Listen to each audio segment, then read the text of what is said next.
Good morning. Welcome, everybody joining us in person, everybody joining us on Zoom. Special welcome for those of you who are visiting. If it's a return visit or your first visit, I'd like to extend a special welcome to you all. My name is Pam Curtis Smith. My pronouns are she, her, and I am an aging female with short hair, reading glasses, and I have the privilege of serving as your worship associate today alongside our minister, Reverend Juniper Meadows, hovering in the background there. I'm standing in front of her and at a podium that is in front of a large chalice. The chalice is a symbol of our faith and this church. And there's a backdrop with a photograph of water flowing into cupped hands. We gather ritually this morning for our water communion, carrying gifts of our summer, symbols of the water that we have been present with and which has been present with us. These symbols may call to mind light summer showers, thunderstorms, dewy mornings, misty evenings, or moments at ocean sides, poolsides, riversides, lakesides, swimming, fishing, hiking, strolling, and who we were with while we were there, even if we were alone. Perhaps we found ourselves in the presence of water during a moment of grief or birth or rebirth, or perhaps in a mundane place whose sacredness is palpable nonetheless. We reflect upon what we brought with us to these moments and places, what spiritual, emotional, or other baggage we carried, and what we did with it while we were there in these watery places and moments. At Second Unitarian, we practice radically welcoming whole family worship. Children and adults alike are invited to move about, use the fidget bags and toys that are available in the back of the sanctuary if that will help you engage with the service today. Make yourself aware of the exits, restrooms, and there's emergency equipment by the front door and in the minister's office should the need arise. And now, onto our worship service. The flaming chalice is a symbol of Unitarian Universalism identity. Lighting the chalice signals the entry of this gathered community into a sacred space, and in doing so, we illuminate a world that we feel called upon to serve with love and with a sense of justice. Reverend Juniper, will you light the chalice, please, while I share these words by Laura Horton Ludwig. Fire and water, ancient opposites, sun and ocean, the cradle of life, dancing flame and dancing river. We invoke them together today as we kindle our chalice flame. Following our chalice lighting, I should introduce myself first, right? My name is Reverend Juniper Meadows. I'm a tall, curly-haired woman wearing a lot of blue this morning. Is our recognition of water communion.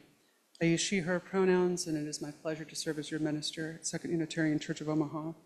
Following our chalice lighting, we participate in a ceremony of reading our covenant together. The covenant is a living promise, common practice throughout Unitarian Universalism, about how we choose to be together and who we claim to be in this space. So I'll invite Sarah to share our slide for our covenant together.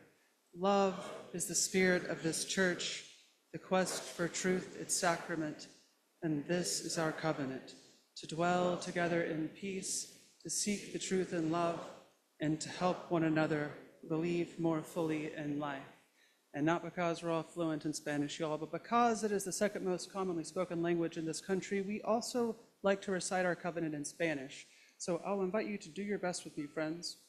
El amor es el espíritu de nuestra iglesia, la búsqueda de la verdad, nuestro sacramento. Y esto es nuestro gran acuerdo, que convivamos en paz, que busquemos la verdad en el amor, y que nos ayudemos uno al otro a creer más en la vida. Friends, I invite us into a moment of reflection together. If you've brought water with you, I invite you to have it with you, before you, in your sight, in your touch. You might put your fingers into your water if you feel so called, just to feel the coolness and feel the wet. And join me in a moment of reflection and meditation on this most vital and common of elements. You can find yourself in a position that's comfortable, with your feet on the floor perhaps, or perhaps a different position, whatever makes your body feel good. You may lower your gaze, soften your gaze with the water, or you may close your eyes entirely and simply feel. However your senses are calling you to commune with this element this morning, friends.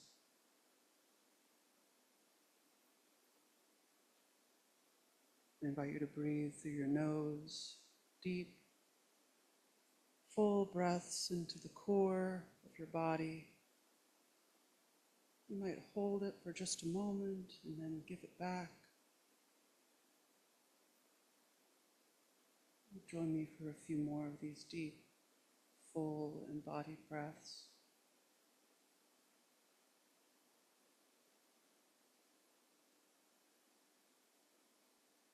May whatever you're carrying be set down, not thrown aside. You can pick it up later. And now simply be here with your breath and your body and the water.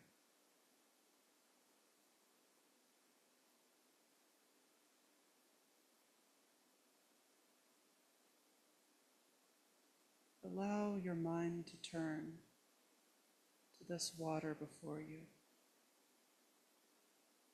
this most sublime and sacred and crucial of substances. Allow your imagination to expand. Where has this water been? Whom or what might it have nourished?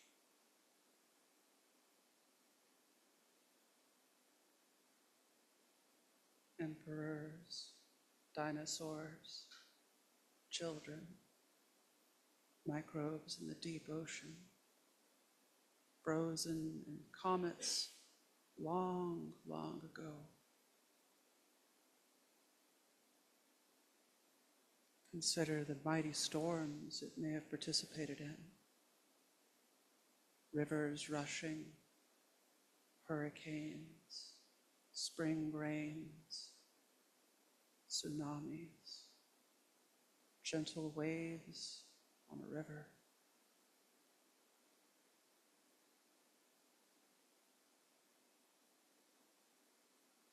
Consider the paradox held within a raindrop, the power to nourish, the power to destroy. Consider that 60% of your body, approximately, is made of this same stuff, holding these same powers to give life, to take it away. May in this space, as we commune with this water that is us and that makes the world, pouring our streams together, may we know that our human spirit holds just as much potential to give life, to wash away what is unjust in the world. May it be so. Amen, and blessed be. Who is not enamored with water as a substance, as a symbol? Some of my most seared-in early memories revolve around water. Cruise ships with my family, which were quite the treat. But more than that, I mean, a lot of boats. Tennessee has a lot of waterways. Fishing with my dad in the East Tennessee Valley, sleeking across the Clinch River and with other tributaries flowing into the Tennessee to hunt for the elusive crappie or bluegill spot. I was never really in it for the fishing. The thrill of the catch just wasn't in me, but that opportunity to lean over the craft, to stare at the glassy surface of the water reflecting the sky as it rolled on like some kind of entity all its own, the river. And beneath that reflection of the sky, this deep and dark and pervading green and brown, this murk, which felt kind of sticky and icky to me. And I've touched the bottom of that river before. Many, many, many years ago, I was in the Boy Scouts, believe it or not. I did not get very far, but they did ask us to do something in a sort of hazing type way, as the Boy Scouts would did, to dive to the bottom of the Clinch River and come back with a rock or a fistful of mud. And so I was peer pressured into trying this. And on the top of the water, it's this pristine and placid thing. You might hear geese crying wild in the sky overhead, the warmth of the summer air, bugs screaming. But as you dive down, as anybody who may have dove into the deep parts of a river or a quarry might know, it gets dark and it gets cold. And it becomes a place that makes you wonder how anything could live here for very long. You can't, certainly, desperately groping at the darkness for a bit of mud, and when your hand finally finds purchase, you grab it and you jump up, and your head pops out of the water, and you're holding on to this thing for dear life to show everyone that you too are worthy. Here, we don't require such feats to be proven worthy, so don't worry, friends. But I believe it does go to underscore the mixed qualities of that element of water, the mixed qualities of something so integral to life itself, the cold and the warm, the still and the flowing, and the necessity of both. Because while such a place as the bottom of the Clinch River is anathema to me, and probably most things based off what the Tennessee Valley Authority dumped in that river so long ago, nonetheless, that is where life doth stir and move, and there are things down there, like why you're not allowed to eat the catfish, but they are still very much a part of the Clinch River's ecosystem, or the microbes, or the strange little critters scurrying in the dark. But on the top of the water, there's us floating around, playing, drinking, living, swimming, birds alight in the air, landing on the water. It is almost as if it's two different worlds. And water has this property, even in just a simple paddling about the waters. I remember seeing, especially in these little tributaries in the back, you might catch silos and old farm equipment sticking out of the water from when the Tennessee Valley Authority flooded the whole area in order to power the Watts Bar Dam. Sort of echoes of the past, someone's dreams, someone's hopes bought out with eminent domain and flooded. Interestingly enough, those are the best places to fish. The other fish understand that, hey, this is shelter. This is a dark and still place where I can lie and wait for my opportunity. Meanwhile, we're paddling around, rushing about, trying to find just the right spot. But I was never much of an angler. I'm bad at waiting. I still kind of am, but I definitely was when I was a teenager. I'd pop it into the water. It'd get stuck in a tree. My dad would laugh at me. I'd have a hard time getting it out. My dad was a sweetheart, nonetheless. But he would catch a fish or two, and sometimes it was exciting if I did, but I was mostly there to get lost in that daydreamy green-brown deep, or the way the water rolled with the boat. There's something just so enticing, exhilarating, just touching it, the softness, the coolness of water on a clear early fall day, pure magic. And beyond that little river, is this not a blue boat home indeed? Around 75% of the earth is covered in water. As I said before, 60% of us are made up at approximately up to 60%. It is, in our search for life on other planets, is a high qualifier for good candidates for exoplanets. We rely upon it so much, we struggle to imagine a form of life that doesn't use water. It's so infinitely useful, it seems, even in its capacities to destroy. It is what makes us possible. Now, life's ultimate origins remain mysterious, but plenty of folks, smarter than I, and myself included, tend to at least imagine that life may have emerged around deep hydrothermal vents at the bottom of the ocean. Just chemistry and pressure and heat and deep, deep time in a place that would feel to us utterly alien, even more so than the bottom of a river. It's not just dark, it's also hot. There are snails with iron shells down there, a true weird place. And yet these places may be just the kind of places where chemistry can align in just the right way to make certain kinds of early proto-life that would become us and everything. And I find this to be a humbling perspective. If we consider the possibility that life may just emerge with the interplay of various forces, water being an important part of them, then when we look up to the water, look down to the water, go to the ocean, go to the Missouri or the Platte, if we take time to humble ourselves before this most ancient of elements, we might find ourselves in the presence of a grandmother or a grandfather or a grandparent who could gender a waterway. I certainly won't.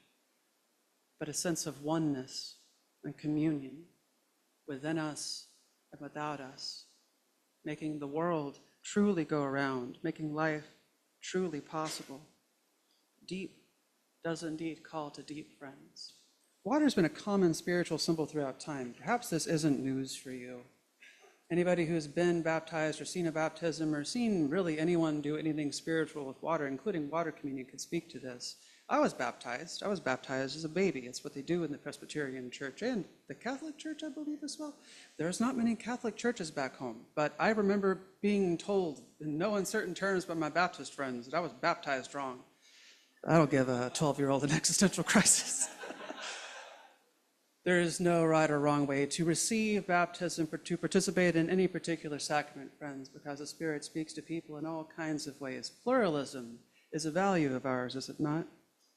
And in that spirit of pluralism, I'd like to offer up two passages from one of my favorite sacred texts, the Tao Te Ching, ancient text of Chinese philosophy written possibly by a single person, more likely by a bunch of people over a long period of time.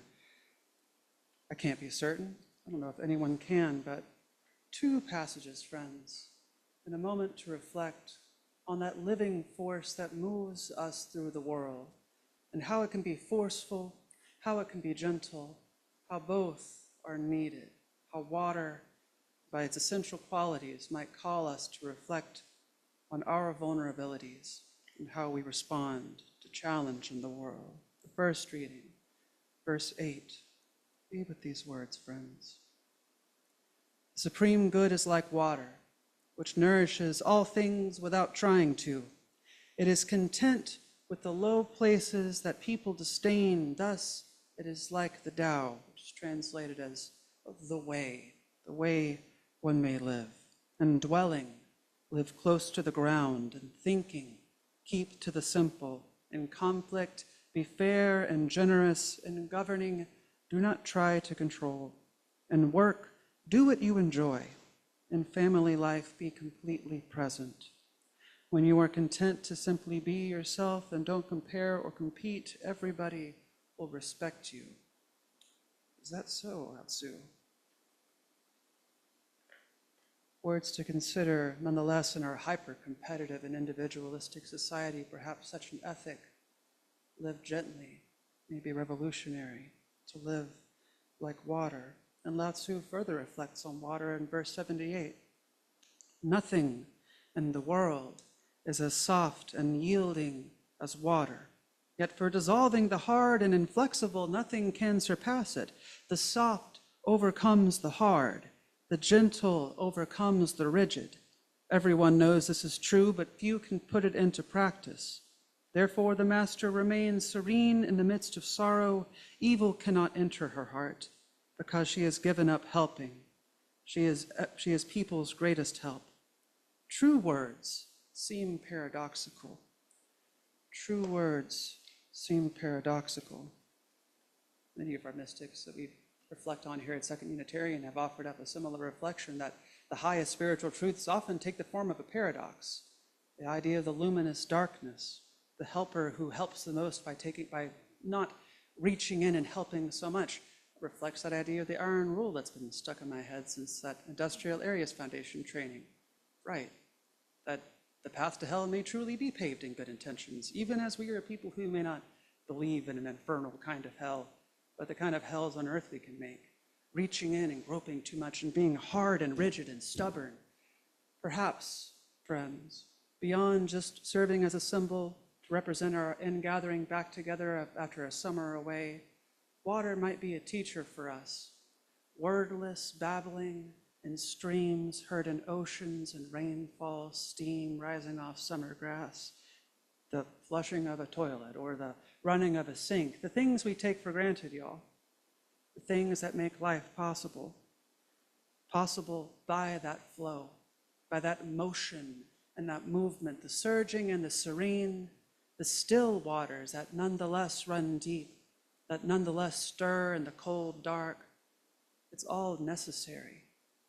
From a certain perspective, it's all one. And when we use the vision of our inner mind's eye to reflect upon what it is we're made of and where we come from, perhaps we might find a river flowing in your soul.